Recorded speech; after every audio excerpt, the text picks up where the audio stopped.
So the biggest difference I would say was just confidence and the ability to get in front of people and speak and and perform arts and sing and play music and all of that. And I think that the way we were raised, where instead of being able to bury yourself in a screen or in a video game, is we had to put ourselves out there and do things that kids used to do, and walk up to the guy at McDonald's and shake his hand and look him in the eye and order your food, or even Right. try something new, try something that maybe you don't think you're the best at.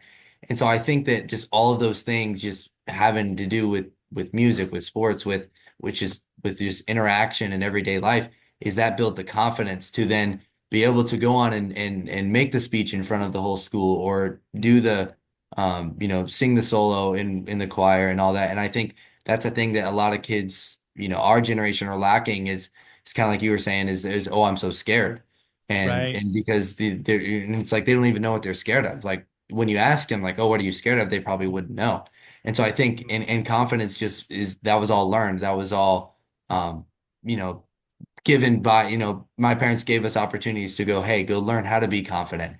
And so I Yeah. think that's one thing that definitely separates my twin and I from our peers. So yeah, definitely a temptation, because it was something that we were made fun of for and we were teased for and all that. And but looking back now, I think the biggest thing was we weren't being teased for our character. We weren't even being teased for the way we looked. We were being Right. teased for something that wasn't even in our control. And the thing is, Mm. in middle school and even maybe sometimes in high school, is just kids tease each other. Kids are mean. Kids don't know the weight of what they're saying and the effect that's going to have on people. And Right. so they make mistakes in what they say. And I've been guilty of this. I've said things that I really wish I hadn't said.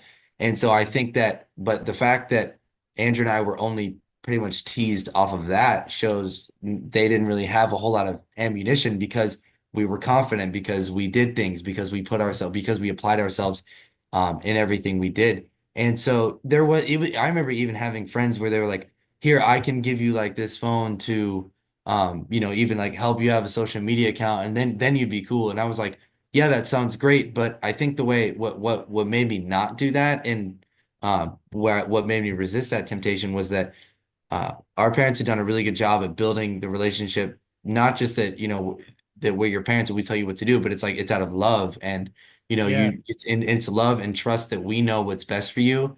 And so you may not like it, and you may, throw a fit and all that, but at the end of the day, we're looking out for you. We're putting a roof over your head. We're providing you for you to go to a school. And so I think I did realize a glimpse of that.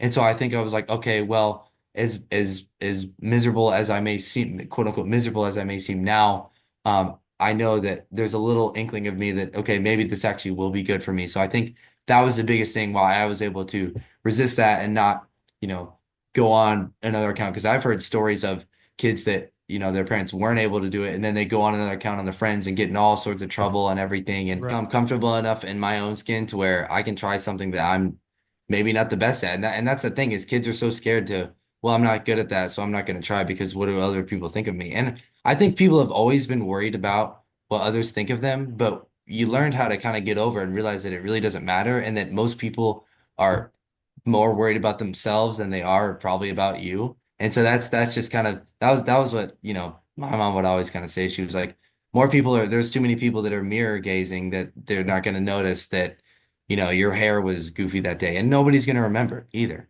Right. But I think with social media and everything, is everyone is constantly worried about what everyone thinks. It exacerbates that and just blows that whole issue up. And so I think, and these, I feel for the kids, because they don't know, their brains are still developing. They have that adolescent brain. They don't know anything. If they've been given a phone, then they're going to use it. You know what I'm saying? And Yeah. so, and it's really not their fault. And so, but they've Right. just kind of been, their brains are being affected in negative ways, and it's really, really, really hard to stop.